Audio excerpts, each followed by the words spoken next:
Jaalalli kee nani baanani oo callisee. Nagaan Waaqayyoo isiniif haa guddatu. Kabajamuuf jaalatamuu kan taatanii Eelsaatuuf jalatti kan argamtan hiriyoota koo akkasumas immoo haaraa gara Eelsaatuubitti kan dhuftan akkam jirtu nagaa keessanii nagaa kooti galata Waaqayyoo baga nagaa jiraattan baga deebitanii dhuftan. Egaa har'a immoo kutaa lammaffaa eebaluuf eebaluu gidduutti seenaa uumame seenaa dhugaa seenaa garaa nama nyaatu seenaa ammoo rabbi nama akkanaa Waaqayyo nurraa haa qabu jedhameetini egaa laallatamu isiniif qabadhee dhiyaadheetiin jira. Ani kan dhiyeessaa Eelsaatuubidha. Nafaana bu'aa. Egaa warri ammoo seenaa kana ammoo dhageen har'a kan dhagaatanii kutaa tokkoffaa isaa dhagayaa.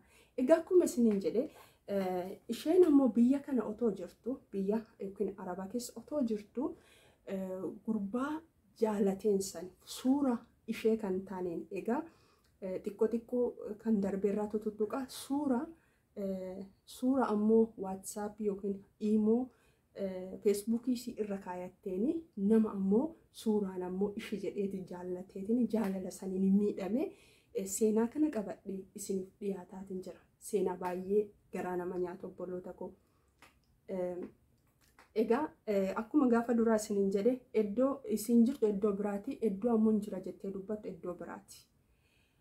Maal gootee uummata hunduma anas akkasuma hiriyoota ishees hiriyoota koos ammoo wal beekna. Egaa hiriyoonni ishees ammoo yookiin ammoo anis ammoo wal beekna karaa ammoo waldaatiin wal beekna waan ta'eef maal gootee nu sobdee akkitti sobamne jechuudha. Akkitti sobamne kutaa tokkoffaarraa ilaalaa. Akkitti sobamne lakkoofsa biyya kanaa gaafa ammoo baqqaasii ba'aaraa sagantaa naaf godhaa sagantaa geggeessaa naaf godhaa jette sagantaa geggeessaa waldaa irratti godhamee fi gara ammoo biyya alatti warra ammoo bira hojjettu wajjin ammoo warri bira hojjettu isheen baddee hojjetti waraqaa ammoo ofiin qabdu ture waraqaa sanis ammoo akka ammoo inni achi gargaaree obboleessallee akka biyya Ameerikaatii qabdu deebi'ee ka'e namni biraa ammoo nama akkuma isiniin jedhee mucaa adaadaa ishee ammoo nama ammoo Itoophiyaattis akka addunyaattis beekamu sunis akka achi jiru isaan ammoo birrii namichaan haga feetes nu gaafadhu si kanfallaa jedhaniitiin akka ammoo waan ishee hunda boorasii ishee hunduma completely fixaniitiin akka ammoo gara biyya kanaatti sanitti deemaatutti nutti himte. Egaa namni hundinuu kan ammoo biyya jirus kan asis hiriyoonni ishii jechuun kanuma dhugaa se'anii amanan garuu dubbiin achii miti soba isheen asuma jirti. Nurratti ammoo maal goote sammuu namaa irratti diraamaa hojjette. Egaa maal goote namni kuni baay'ee jaallatan. Namni amma isheen baddalte kun jechuun yookiin ammoo namni isheen miite kuni suura isiin ammoo maalirra keetteen suura isiin ammoo Imo irra keetteeni suura isiin WhatsApp irra keetteeni eebaluu an jaaladheeru tana jedhee hiriyoota ishii isa ufiitittillee fira ufiitittillee kan inni mul'isu footatti tana suuratti tana mul'isu. Suuraan tuni ta duranaa niitii taatu ta wajjin ammoo jiraadhu jedheetti mul'isa. Isheen garuu ishee miti wanti nama dhibu wanti garaa nama nyaatu. Gaafa inni bilbileetiin viidiyoon si arguun barbaada. Maaliif viidiyoo waliin haasofnu jedhuuni manni ani keessa jiru seekiretiidha. Maaliif kaameeraatu jira iddoo hundumatti hin danda'amu jetteetiin sagalee duwwaan haasofti. Egaa nama sagalee walii haasaaru kana isheen tanuma jedhee inni ishee amane jechuudha. Kana booddee maal goote kanumaan ammoo nama kana baay'ee jaalala keessa galchiteetiin baay'ee jaallateera. Isheen ammoo nama biraati suuraan nama biraati inni kanuma se'ee jaalalaan deemeetiin jira. Achi maal godha biyya isheen jirtu kanatti ishee gargaara. Inni kun maali na dhukkuba jetti gaafa inni dhukkuba jettu isheen yaa'u hin qabdu siniin jedheera akkaawunti nama ammoo biyya kana seera qabeessa ta'een maal goote akkaawuntii kanaan birrii galchaaf maalidha jaalalleedha. Namicha kanaallee amma maal namicha amma isheen kan ammoo biyya keenya nama biyya keenya kan wajjin faamilii mana tokko ammoo galanii maal jette kun ammoo jaalalloo yookiin ammoo maal jedhama hiriyaa koo jaalalloo kooti jetteetiin yaa inni illee ishii jedhee guutee fi yoo inni achi erguuf hin taqabbalaa fi isitti kenna maali doolaara. Birriin ni achi birrii salphaan erguuf isiin jette ergaa fi kan isiin jette caalaa ergaaf. Egaa seenaa kana seenaa dhugaati. Ani erga ammoo gurbicha erga ammoo wanti ammoo akka adii bahin booda isallee bilbilee gaafadhee akka ammoo nama tokkotti jajjabeesseetini bakka maaliif waan namatti hin fidin. Egaa akkasitti biyya kanatti ammoo faayidaa baay'ee isheen hojii gallakkiifteetini. Egaa nuti biyya alaa jirti jenna isheen ammoo aadaa biyya Ameerikaa galteetti jenna isheen ammoo jirti. Egaa arga deemteen booda maal gooti waldaa kana booddee waldaan hin barbaadu isin wajjin atakaroon barbaadu yoo marii waldaan jechuun mariitu jira nu gidduutti argamii atillee sa'aatii qabdu yoo jennu kana booddee ani biisiidha an barnoota jalqabeera nersingii barataatiin jira bakka inni isa wanti sin jettu bakka ani hin beekan jechaatiin bakka yeroo argatteetti marii kana keessa yoo ammoo dhufteetiin jette seenii ka'eeti yaadanuuf kenni duwwaa jennaan nuti. Isheen adaasuma jirti. Gaafoo yaalkanii bilbilee fi amma gara waldaatti deemaara. Amma makiinaallee ofuu baradheetiin jira. Ani makiina kootii yoo deemu baay'ee natti aaranni baay'ee natti naafa. Sababii isaa bakka ofillee kuwwani kan biyya Ameerikaa jiru xiqqoo namoonni xiqqoo umurii isaanii waan ta'eef warri isaa waliin jiru baay'ee na jalaa fudhatanii na jalaa akkana godhan jedhe bakka wanti isin hin dubbanne hin jiru obboloota koo. Akkasuma jedhaa nutti taphatti. Kanuma siyaa namni bakka dhiisne yeroo barbaade. Yeroo ta'e dhuftee kaatee yeroo ammoo hojii kiyyaarraa yeroo yookiin barnoota koo irraa qoodee isin gidduutti argameetiin jira bakka namni marti bakka daqiiqa margatte kootu jedhaniin. Kana namni ammoo beeku hin jiru. Barnoota irra jiratte yeroo tokko cillixxi jettee badde. Aadaa innaa cillixxeetu kan asumatti dhokataatti jechuudha. Isheen inni birrii alaarraa ergaa fi isheen hojii hojjettu ta'etti. Inna muluma badde achi bakka maali yoo miseejii barnoota irra jira kanaaf biiziidha. Ingiliffaan sitti barreessite Oromiffaan otoo hin taane bakka Ingiliffaan sitti barreessuu jalqabdi. Inna akkasuma siyaa namni ishee amanaatiin bakka jedhaniitiin jedhu nagahuma akkasiin gaafatan malee achuma jirtiin beekama. Sani booddee maal goote aadaa isiin asuma teetteetiin isarraa birrii fudhataatiin as teetti. Amma erga achi deemteetti jennee waggaa takka 2-3 hamma dhugaan ba'utti amma gara waggaa 4 geetteetti jechuusin. Sanii oliyyuu natti fakkaata waggaa 4. Inni waggaa 4 kanatti isheen maal gooti hojiin hojjettu hojii ishee maali birrii isatu kennu ergaa fi isarra darbee maatii kiyya jetteetiin obboleettiillee gargaara. Obboleettiillee bilbilaa fi bakka gargaara inni ishee kana eenyuun siyaara ishima ammoo footoo irraa kana siyaara. Viidiyoon argeen jiru sagalee dhagaara footoon ammoo suuraan ammoo kam amma imoo irra jiru kana jedheeti. Kanaan sobdeetti gurbaa kana birrii baay'ee irraa nyaatti birrii salphaa miti birrii baay'ee. Mana akkanaa Itoophiyaa irratti inni mana akkanaa waan akkana bakka waan am durana namni waliin jiraatu haasa'u bakka akkana haasofti. Kan ammoo ni dhugaa siyaatiin bakka ishii jedhaatuma ergaaf. Ishii jedhaati ergaa gaafa inni ergu ishee asitti nyaatti wanta barbaaduun akka barbaadde baatii akka barbaadde galtii wanna barbaaddeen fayyadamu miknyaatuun namni sobu isaa sobaa jirti waan ta'eef wanta gootu hin beektu. Kan akkas godhaatiin baate egaa inni ammoo haadha manaa naaf taati. Haadha manaa dhugaa naaf taati jedheet birrii isaa baay'ee itti baasaatiin deemu.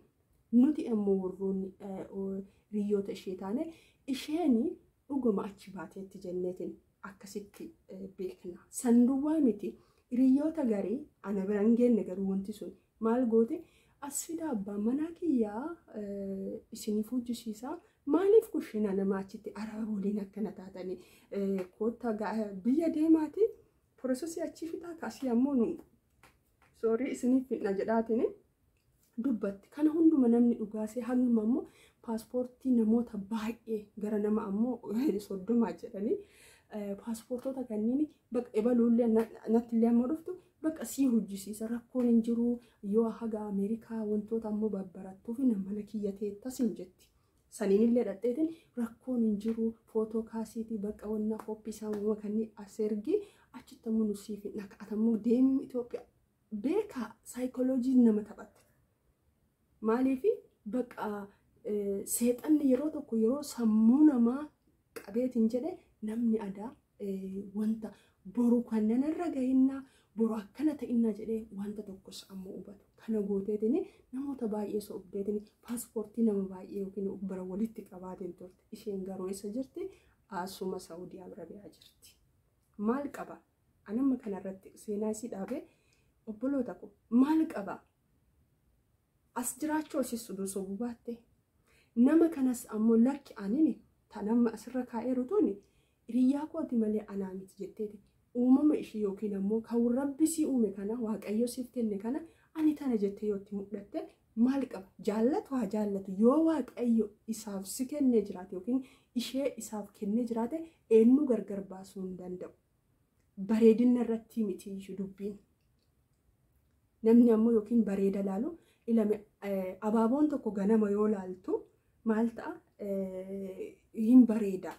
Yoo aduun dhadhayeetiin jedhe maal ta'a? Walitti quncuuraat hin deemu. Foon namaallee akkas. Wanti ammoo bareenni yeroo hundumaan banne onnee namaati. Onnee namaa jaalladhu malee fuula laalteetini fuula laalee gariin ammoo isas ammoo qabeenya laalee ibiddatti kan gale kan yookiin keessa hin jiraanne namoota baay'eetu jira. Ishee bareeda ishii yookiin ammoo dhaabicha isii dheerinna ishii maalii isii laalee fuudhee ka'eetini wayi maal fuudhee ibidda fuudhee kan jedhu.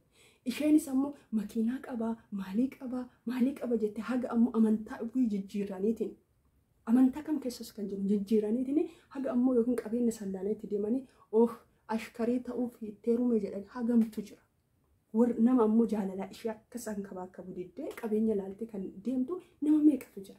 Ilmi qabeenya hujanii hin fidda. Hujjee yoo hujjee sammuu kan kee keessa jira qabeenya obboleetti ko. Qabeenyi sammuu qabeenyi nama ammoo nama eessa jira yoo jettan sammuu kana keessa jira. Iddoo biraan seenaa bakka kana hojjedha bakka sanitti hojjedha miti sammuu kana qabeenyi. Inna haadha ofii ilaallee biyya ofii ilaal mucaan kun mucaatti shawaati mucaa jaalalooti. Dhugaa ijoolleen hiriyoonni ishee kan achillee baay'ee saalfatu dhugaa. Baay'ee qaanofne. Inna maal goote kana hunduma gooteetini yookiin mucaan kan isheetti oolle ganzaba ofiitti hin oolle egaa seenaan kutaa sadaffaati itti fufa seenaa ulfaataadha. Maal ta'eera jette amma eessa jirti? Ameerikaa akka jirtutti isheen ka beennu. Maalirraan nu sobde saayikooloojii namaa maaliin ammoo hatte jetseetan. Bilbila isii egaa pilaas afuriin jalqabaa. Kan ammoo egaa inni jijjiireen booda bakka eessa jirti achi jirti hin beekna. Barataa jira jetti amma ammoo churchii deemeera jetti amma iddoo bashannanaa jirra. Wayii jireenya achi wayii akkana ta'e wayii ilsaa kootu argite. Eessa jirti siin? Asuma jirti. Arawaan ilsaan argite hin argine? Annatii qaba ishiin ammoo. Inna waan jedhuun qabu dhugaa. Maaliifi? Bilisummaan akkanatti baatee of keetitti of amanummaadhaan ammoo jiraachuu waan baay'ee ammoo waan hunduma caala. Argitanii kanaaf kanarraa maal barannu hin sobin hin qabamta gaaf tokko. Atis kan dhiiraan sobin atis kan shamaraan sobin waan waaqayyo siif kennetti hin qaana'in. Maaliifi ilame ofirratti waan xiqqoo tana rifeensa kunoo tana dabaluu hin danda'u ofirratti. Waan rabbinaaf kenneen alatti jechuudha. Kanaaf maal godhuu qabnu dhugaa dubbannee dhugaan jiraannee dhugaan ammoo deemneetini jiraachuu nuuf wayya. Ilma namaa sammuu isaa jeedne jireenya keenya jeedne waaqa rabsisiifne maatii keenya rabsisiifne ofii keenya ammoo kiyyoo jala galchine macheem namni ammoo waan namaa nyaate namni nama sobe waaqa fottis namaa fottis fudhatama hin qabu. Isheen tun ammoo fudhatama qabdi hin qabdu. Hiriyaa ofis dhabde konfidensii hin qabdu. Namatti mul'achuu hin dandeessu. Sababa maaliitiif? Sababa soba isiitiif. Birriin isheen nyaate sun adda naqqifti. Eessaa fuutime? Natti hima. Inna baay'ee garaa nama nyaata. Mata duree sadaffaan qabadheetiin kutaa sadaffaan qabadheen dhiyaadha. Waaqayyo obboleetti akkanallee naaf hin kennin siifillee hin kennin. dhugama isiniin jedhaa wanta isin dubbattetu isinitti hunduma dubbadhee in ulfaata naan kennin dhugaa siifillee hin kennin waan akkanaarraa rabbi hunduma keenya haa oolchu isiniin jedhaa viidiyoo kutaa sadaffaatiin itti isiniif deebi'a yoo danda'ameetiin jedhee namas isiniif affeera jechuun seenaa kana namoota beekanii karaa bilbilaatiin isiniif affeeruu danda'a yoo eeyyamamaa ta'eetiin jedhee isa sammuu dhiyeessuuf iyyaala isiniin jedha egaa Elsaa Tuubiif kan maatiin taane maatiin naaf ta'a koomentii jalatti barreessaa yaada qabdanii maal jettu isin uduu isin taatanii ofitti amanamummaa waan waaqayyo isiniif kenneen ammoo waan rabbi nu uume ammoo gammannee jiraachuu irraa somnee suura namaatiin ammoo nama ammoo karra namaa nyaachuun cubbuu guddaadha kan isiniin jedha egaa itti fufaa seenaan kuni waan na wajjin turtaniif baay'ee galatooma viidiyoo kutaa sadaffaatiin hamma walitti deebinuu fi iddoo jirtanitti nagaan isiniif haa guddatu bye bye